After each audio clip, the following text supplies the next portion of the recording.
मसीह के अजीम और जलाली नाम में आप सबको सलाम। खट्टी मीठी बातों के साथ मैं हूं आपका anchor person pastor Nadeem Salim और आप देख रहे हैं प्रोग्राम आमने सामने। जी व्यूअर्स, हमेशा प्रोग्राम आमने सामने के वसीला से आपको बहुत सारी अमली प्रैक्टिकल बातें बताई जाती हैं, सिखाई जाती हैं।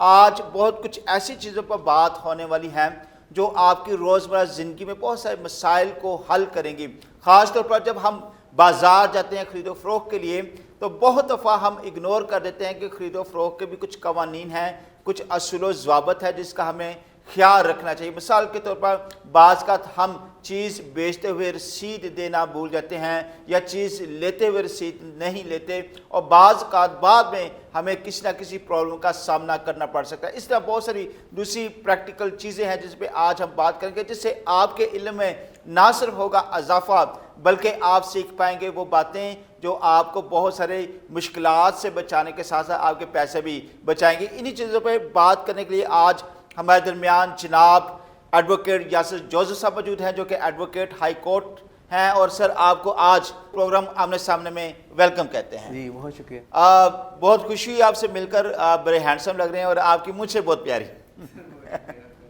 अच्छा यासिर साहब, सबसे पहले हम बात करेंगे, बाज़ लोग कहते हैं कि अक्सर वकीलों के साथ मैं ये क्वेश्चन पूछ लेता हूँ कि भाई आप वकील क्यों बनना चाहते हैं, और वकील को लगता है कि मैं उससे पर्सनल ये क्वेश्चन पूछ रहा हूँ, लेकिन असल में मैं उसका एक मकसद बताता हूँ कि हमारे जो बच्चे ये प्रोग्राम देख रहे हैं, स्टूडेंट्स जो कि मुस्तकबिल में इस फील्ड में आना चाहते हैं, वकील बनना चाहते हैं, इन सवाल से, ऐसे सवालात से उनको एक आइडिया मिलता है कि मुझे वकील क्यों बनना चाहिए और ये साहब वकील क्यों बने। तो इसलिए आज मैं भी आपसे ये क्वेश्चन कर रहा हूँ कि आपने वकालत का पेशा क्यों चुना है। जी, बहुत शुक्रिया। मैं तो सबसे पहले शुक्रगुजार हूँ कि आपने मुझे इस प्रोग्राम में इनवाइट किया। आमीन। और दूसरी बात ये, आपका क्वेश्चन मुझे बहुत अच्छा लगा है और मैं इसका एक रीज़न ये बताना चाहता हूँ। मुझे आज भी अच्छी तरह याद है जब मैंने अपना मैट्रिकुलेशन कंप्लीट किया तो अपने फादर के साथ मैं कॉलेज में एडमिशन लेने के लिए गया इंटरमीडिएट के लिए। तो वहाँ पे जो प्रिंसिपल थी उन्होंने मुझे पूछा कि आप क्या बनेंगे फ्यूचर में, आप किस प्रोफेशन में जाना चाहते हैं। तो मेरे फादर ने मुझसे पहले आंसर कर दिया कि मैं अपने बेटे को वकील बनाना चाहता हूँ। क्या बात है, तो हमारी फैमिली में डॉक्टर्स और मेरे बड़े भाई जो हैं वो इंजीनियर हैं, वो सिविल ड्राफ्ट्समैन का उन्होंने किया हुआ है डिप्लोमा, और वो बतौर आर्किटेक्चर हमारे आज पाकिस्तान में NLC के साथ जो है वो रिलेटेड हैं। और मैं शुक्रगुजार हूँ अपने बाप की एफ़र्ट्स का, जिन्होंने उस ज़माने से ही मुझे एक वकील बनाने का जो ख्वाब था और जो ख्वाहिश थी उसके मुताबिक उन्होंने जो है मेहनत की और मेरे लिए उन्होंने बहुत कुछ किया है। और आज मैं जो वकील बना हूँ और अपने बाप की उन सलाहियतों की वजह से, उनकी तगदो की वजह से, उनकी एफ़र्ट्स की वजह से बना हूँ। और उनके ख्वाब को पूरा करने के लिए मैंने उसी वक्त अज़म कर लिया था कि मैंने जो है वो ग्रेट वंडरफुल। व्यूअर्स, यहाँ बहुत ही अहम, बहुत ज़बरदस्त, बहुत खूबसूरत बात आपको बताने को हूँ। उन पेरेंट्स को वो जो समझते हैं कि हम पढ़ लिख नहीं सके, लेकिन आप अपनी उम्मीद खो देते हैं कि मैं डॉक्टर क्यों नहीं बना, मैं वकील क्यों नहीं बना, मैं जो है वो फ़लाँ पेशा क्यों नहीं अख्तियार कर पाया। आपके पास हमेशा मौका मौजूद होता है। कैसे? आप अपने ख्वाब, आप अपने ड्रीम्स, आप अपने विजन अपनी औलाद के ज़रिए भी पूरा कर सकते हैं, जैसा कि अभी एडवोकेट यासिर जोसेफ साहब ने एग्जांपल दी। और ये बात मैंने पहले भी कही है कि अगर आप नहीं कुछ बन सकें तो अपने बच्चों के ज़रिए अपने इस ड्रीम को पूरा करें। तो अभी भी आप जो कुछ भी सोच रहे थे मुस्तकबिल में कि मुझे ये होना चाहिए था, तो आप अपने बच्चों के ज़रिए उस ड्रीम को ज़रूर पूरा करें, उनको ज़रूर एजुकेट करें, उन्हें ज़रूर जो है वो गाइड करें, और खुदा के फजल से आपके ये ड्रीम जो हैं आपके बच्चों के वसीला से जो है वो कंप्लीट होंगे, पूरे होंगे, और खुदा आपको कसरत की बरकत देगा। तो आप एडवोकेट हाई कोर्ट हैं। जब एक वकील बनता है तो कितनी देर उसे लगती है एडवोकेट का वकील बनते हुए? सर, प्रोसेस ये है कि कोई भी स्टूडेंट जो LLB की डिग्री हासिल कर लेता है जी, तो उसके फ़ौरन बाद उसने बतौर इंटर्नशिप अपना जो है वो लाइसेंस हासिल करने के लिए डॉक्यूमेंट्स, अपने चलान रसीदात, जो कि उसने एक रिक्विजिट फ़ी जो पंजाब बार ने मुकर्रर कर रखी है, चूँकि पंजाब बार एक रेगुलेटरी बॉडी है जी। तो उन्होंने जो भी फ़ीस मुकर्रर कर देनी है उसके मुताबिक हमने वो बैंक में जो है वो अपने वो जमा करवानी है, जो कंसर्न बैंक होगा पंजाब बार, वो पंजाब बार के अंदर ही बैंक मौजूद हैं। हमने उन रसीदात के साथ अपने डॉक्यूमेंट्स लगाने हैं और फिर अपना जो हमने सीनियर चुन लिया है उसकी तरफ से हमने वो उन केसेस की रिकमेंडेशन जो हमने उनके साथ की है या हम इन फ्यूचर उनके साथ कर रहे होंगे, वो एक लिस्ट मांगते हैं, वो उस लिस्ट को हम उनके साथ जमा करवाते हैं। और आफ्टर 6 मंथ्स जो है हमारे दौर में, अब तो चूँकि थोड़ा सा शायद डिफरेंट हो गया जी, लेकिन हमारे दौर में ये था कि 6 माह के बाद एक इंटीमेशन टेस्ट जो था वो कंडक्ट किया जाता था जी। और उस इंटीमेशन टेस्ट को क्लियर करने के बाद जो था वो हम एलिजिबल हो जाते थे। अगर जो बंदा पास कर जाता है तो उसको फिर वो एलिजिबल समझते थे और उसको फिर वो लाइसेंस जारी करने के लिए जो था रिकमेंड कर देते थे वो। ज़बरदस्त। और मेरा ख्याल है कि शायद ये सिस्टम चेंज हो गया हुआ, लेकिन I am not sure about that. और लगता है कि वक्त के साथ साथ जो प्रोसेस है वो मुश्किल होता जा रहा है। हाँ जी, वकील बनने का भी और आगे हाई कोर्ट के लिए भी और फिर सुप्रीम कोर्ट के लिए भी। अच्छा, नेक्स्ट सवाल ये है कि बतौर असिस्टेंट डिस्ट्रिक्ट अटॉर्नी के आपने इम्तहान दिए हैं, ये बड़ी फ़ख्र की बात है। और मुझे लगता है कि अभी तक मैंने क्वेश्चन में से नहीं सुना कि किसी और ने ये एग्ज़ाम्स दिए हैं। पहले तो ये बताइएगा बात कि क्या ये सच है जो मैं कह रहा हूँ, और इसके मतलब ये बताइएगा कि ये आप क्यों आप समझते हैं कि आपको इसके लिए जो है वो क्वालिफाई होना चाहिए और इसको लेके आगे चलना चाहिए। सर, गवर्नमेंट एम्प्लॉई होना इटसेल्फ जो है वो एक टाइटल लगना साथ बड़ी फ़ख्र की बात होती है। टाइटल के साथ मोस्टली लोगों का ड्रीम है। जी जी बिल्कुल। गवर्नमेंट के और अगर हम इसको ओवरऑल देखें थ्रू आउट पाकिस्तान या इवन इन पंजाब, हम देखते हैं कि बहुत से हमारे जो मसीही बहन भाई हैं, जो हमारे क्रिश्चियन लॉयर्स हैं, वो इस तरफ तो रुख ही नहीं करते, हालांकि उनके अंदर एबिलिटीज़ होती हैं, लेकिन फिर भी शायद वो टाइम नहीं दे पाते या अपनी स्टडीज़ को कंटिन्यू नहीं रख पाते। इस लिहाज से मैं समझता हूँ कि वो इस तरफ आते ही नहीं हैं। और अगर कोई आता है तो शायद वो अपने इस सोच के साथ आते हैं कि हमारे साथ तासुबाना रवैया रखा जाएगा और शायद हम यहाँ तक नहीं पहुँच सकेंगे। लेकिन मैं समझता हूँ कि अगर हमारा ईमान जो है वो खुदावंद यीशु मसीह पर है और हम फेथफुली उस चीज़ को लेकर चलते हैं, तो डिसअपॉइंट होने की बजाय हमें कुछ ना कुछ एक्सपीरियंस सिखा रहा होता है। और हमें अगर एक दफ़ा कामयाबी नहीं मिलती तो ट्राई अगेन करते रहना चाहिए, उसको छोड़ नहीं देना चाहिए। अगर हम ट्रैक पे रहेंगे तो फिर ज़रूर हम उस चीज़ को कर पाते हैं। आपने दुरुस्त बात की है।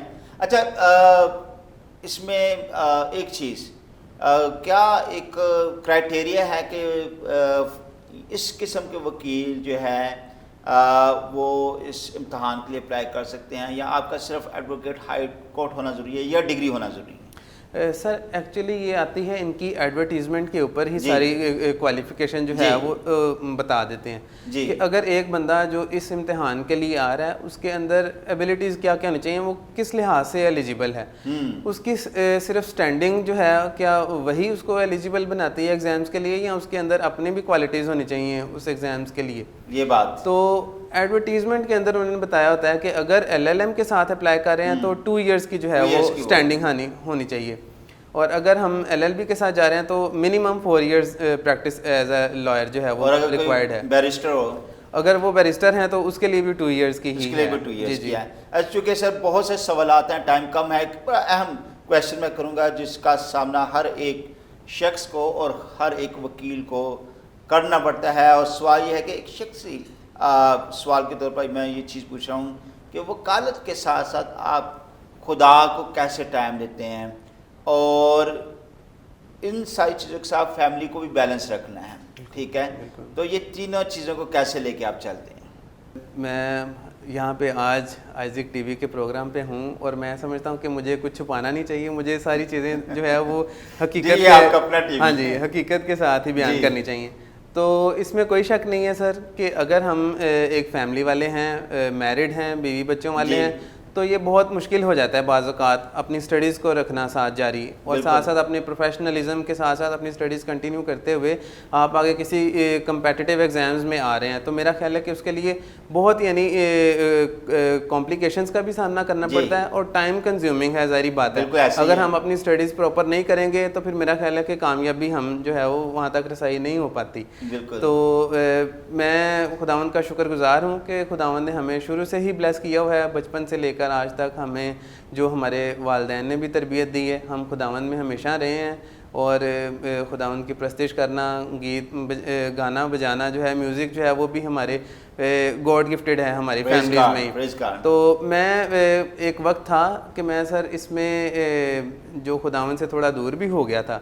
ज़ाहिर बात है कुछ मसरूफियात थी, शायद वो मेरी गलतियाँ भी थी, लेकिन जब मैंने 2019 में सिविल जज के एग्ज़ाम्स दिए थे तो मैंने बहुत यानी मेहनत करके, बहुत यानी एफ़र्ट करके वो एग्ज़ाम्स दिए थे और मैं डैम श्योर था कि इसमें मैंने जो है वो कामयाबी हासिल कर लेनी है। तो लेकिन जब रिज़ल्ट आया तो एक पेपर में वो मुझे ज़रा थोड़ी सी फ्रस्ट्रेशन नज़र आई अपने अंदर।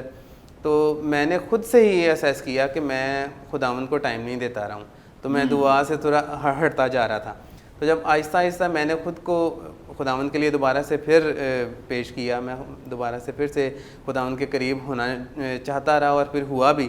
तो खुदावंद ने मुझे ये 2022 में जाके ब्लेस किया है कि मैं असिस्टेंट डिस्ट्रिक्ट अटार्नी का इम्तिहान पूरे पंजाब में जो है वो पास कर। ज़बरदस्त ज़बरदस्त। व्यूअर्स, मैं हमेशा एक बात कहता हूँ, आप जो कुछ भी कर रहे हैं, जो काम भी करें, आपका जो मरकज़ है वो आपका खुदा होना चाहिए। अपने हर काम को खुदा के साथ अटैच करें। अगर आप ये समझते हैं कि आप जो है वो अपने ज़िंदा खुदा को फरामोश करके तो आप खुद भागने की और चीज़ों को हासिल करने की कोशिश करेंगे तो हौसला कर भी लें, लेकिन उसमें आप सरफराजी और आप तरक्की नहीं पा पाते। तो इस वजह से हमेशा अपने हर काम को अपने ज़िंदा खुदा के साथ भी अटैच रखें। आपने जो काम भी करना है आपने खुदा को फरामोश नहीं करना है अपनी मसरूफियात में। सर, प्रैक्टिकल बातों की तरफ आते हैं। पब्लिक को कुछ सिखाते भी हैं जिनसे पब्लिक को रोज़मर्रा उन मामला से आमना सामना रहता है और आमने सामने प्रोग्राम के ज़रिए ही। पहली बात, चीज़ों को ख़रीदते वक्त, फ़रोख्त करते वक्त जो कंज्यूमर एक्ट है, ठीक है, मैं चाहूँगा कि इस पे जनरल आप मुख्तसर बयान दें ताकि मैं और कुछ बातों पर भी आपसे बातचीत कर सकूँ। तो कंज्यूमर एक्ट के तहत हमें चीज़ों की खरीद और फरोख्त के वक्त किन चीज़ों का ख्याल रखना चाहिए? जी, thank you very much pastor ji, आपने फिर से बहुत अच्छा क्वेश्चन पूछा है जो हमारी जनरल पब्लिक के लिए बहुत फ़ायदेमंद हो सकता है। तो मैं आप सबको बताता चलूँ कि कंज्यूमर एक्ट जो है वो हमारे तमाम परचेज़र्स को, जो हम दुकान से या किसी ट्रेडर से कोई चीज़ ख़रीदने जाते हैं, उसके बारे में कुछ आगाही दे रहा है जी। उसमें कुछ चीज़ें जो हैं वो बहुत ज़रूरी हैं। जब हम कोई भी चीज़ परचेज़ करना चाह रहे होते हैं तो जब हम जाते हैं तो कंज्यूमर एक्ट के मुताबिक भी कुछ उसके करैक्टरिस्टिक्स हैं, उन चीज़ों को हमने उनके लवाजमात को पूरा करना है, तो फिर हम वो क्लेम अपना जो है वो कंज्यूमर कोर्ट से जाके रिलीफ की सूरत में ले सकते हैं।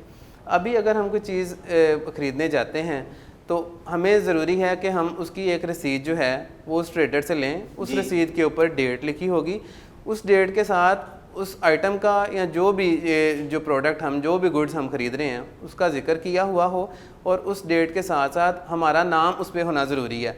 अगर हमारा नाम उस पर नहीं है कि परचेज़र कौन था तो फिर हम मुश्किल में हो सकते हैं कि शायद हमें कंज्यूमर कोर्ट की तरफ से जो रिलीफ़ नहीं मिलेगा।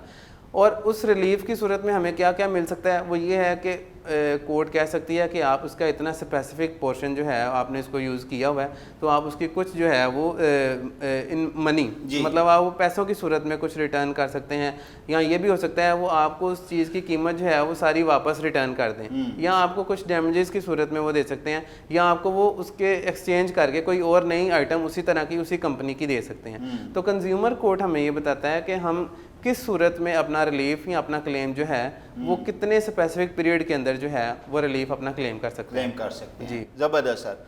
अच्छा, एक बहुत अहम बात, हर शख्स के साथ कोई ना कोई मामला हो सकता है, होते हैं, घरों में चोरियां हो जाती हैं, महल्ले में फड्डा हो जाता है, लड़ाई हो जाती है, फाइट हो जाती है, किसी को चोट पहुंचती है, ठीक है, और बहुत से मामले होते हैं। तो सबसे पहली बात ये होती है कि वो जिनका डैमेज हुआ होता है, ठीक है, वो उनकी कोशिश होती है कि वो FIR करवाएं। जी। अच्छा, FIR के ऊपर चूँकि आप वकील हैं और एक मजहबी वकील हैं, FIR के ऊपर बहुत चीज़ें मबनी करती हैं। अगर FIR में बहुत सारे हक़ाइक़, टाइमिंग, बहुत सी चीज़ें जो है वो सही तौर पे मेंशन ना हों, ठीक है, तो उसका फ़ायदा अक्सर जो है वो दूसरी पार्टी को हो जाता है। तो क्वेश्चन ये है कि वो लोग जब थाने जाते हैं FIR करवाने के लिए, तो FIR करवाते वक्त किन चीज़ों का हमें ख्याल रखना चाहिए? जी, एफआईआर जब भी करवानी है, एफआईआर का मतलब है फर्स्ट इंफॉर्मेशन रिपोर्ट। जी तो जो भी ऑफेंस कमिट हुआ या जी। कोई क्राइम कमिट हो गया, तो एक्यूज के खिलाफ जब हम कोई भी इंफॉर्मेशन लेके जाते हैं जी तो हम पर भी ये लाजम है, जिस तरह हम जाकर ये पूरी ड्यूटी पुलिस के ऊपर हम नहीं थोप कर सकते, सकते। ये नहीं हम कह सकते जी, कि ये बिल्कुल। सिर्फ आप ही ने करना है। अगर हमने वो जुर्म होते हुए देख लिया या हमारे सामने हुआ है या वो हमारे ही खिलाफ हुआ है, हम बतौर विक्टिम है वहाँ पे, जी तो हम पर लाजम है कि हम जाएं और जो सारी डिटेल है वो जाकर उनको पुलिस ऑफिसर को बताएं, और जो पुलिस ऑफिसर होगा वो उसको रिड्यूस्ड इन राइटिंग करेगा। और उसको अगर हम नहीं समझ पाते हैं, उसमें कुछ ऐसे अल्फाज जो हैं वो उसने इस्तेमाल कर लिए लिखते हुए, तो फिर उसकी तशरीह या उसको समझने के लिए हम उसको कह सकते हैं कि जी आप हमें ये बता दें। और जब हम उसको सारा एक डिटेल में पढ़ लेते हैं तो फिर हम पर ये लाजम है कि हम उसको साइन भी करके हैं, और उसकी एक कॉपी हम ले सकते हैं, जो कि एक पुलिस ऑफिसर जो है वो हमें देने का पाबंद है, और वो फ्री ऑफ कॉस्ट देगा। हमें थोड़ा सा आगाह रहना होगा, हमें बाखबर रहना होगा। वो नखरे करते हो, पैसे खींच कर फिर वो हाँ देते जी, हैं। हालांकि ये हमारा एक फंडामेंटल राइट है। तो एक फेयर ट्रायल जो है जी। वो भी एक हमारा राइट है, जो जी। कि आईने पाकिस्तान में आर्टिकल 10A की सूरत में मौजूद है, और इसी चीज़ की जो है उन्होंने सेकंड किया हुआ है article 10 of universal declaration of human rights. वो भी इस चीज़ पे करता है कि फेयर ट्रायल के साथ ही होना चाहिए सारे मामला को। तो जब एफआईआर करवाए जाते हैं, जो अक्यूज है, बाज़ लोग जो है वो बस जल्दी जल्दी में एफआईआर करवा देते हैं, इवन के अक्यूज का नाम भी गलत लिखवा देते हैं।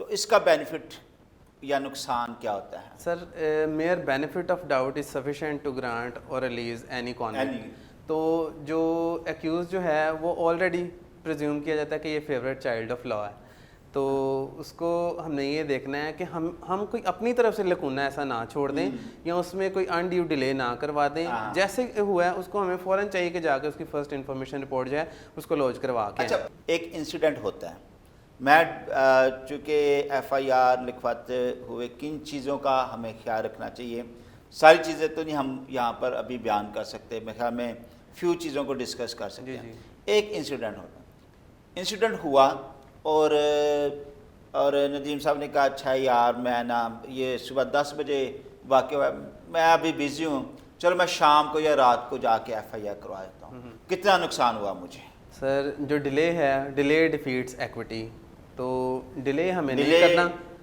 डिफीट्स एक्विटी, तो ये प्रिंसिपल है एक्विटी का। तो कानून भी यही कहता है कि जो डिले है, अनड्यू डिले जब भी आएगा तो उसका बेनिफिट जो है वो एक्यूज्ड को जाएगा डेफिनेटली। तो जो भी क्राइम हुआ कमिट, जो इंसिडेंट हो गया, हमने ये देखना है कि उसका date and time of occurrence, place of occurrence, incident जो हुआ है वो, और हमारे जो विटनेसेस हैं, जो मैक्सिमम कोशिश करें कि ये चीज़ें जो है एफआईआर में आ जाएं। ये बुनियादी वो चीज़ें जिनका हमें ख्याल रखना चाहिए। बाकी की हम चीज़ें नहीं बताएंगे, सारी चीज़ें इनको नहीं बताएंगे, बाकी की ये पेमेंट दे के पूछेंगे। खैर व्यूअर्स, आपसे मजाक कर रहा हूँ मैं, आपको बता कि हर इन्फॉर्मेशन आपको देने की कोशिश की जाती है इस प्रोग्राम के ज़रिए। सवाल ये है कि अक्सर पुलिस वाले जो है वो नाके पर रोका आपकी मोटर बाइक को या आपकी कार को रोका, कहते हैं कि जी लाइसेंस चेक करो। ये कितना कानूनी है, ये कितना गैर कानूनी है? सर, असल जो ड्यूटी है वो ट्रैफिक पुलिस की है जी, कि वो हमारे लाइसेंस जो हैं उसको चेक कर सकते हैं जी, हमें रोक सकते हैं, वहाँ पे हमारे शनाख्त कर सकते हैं।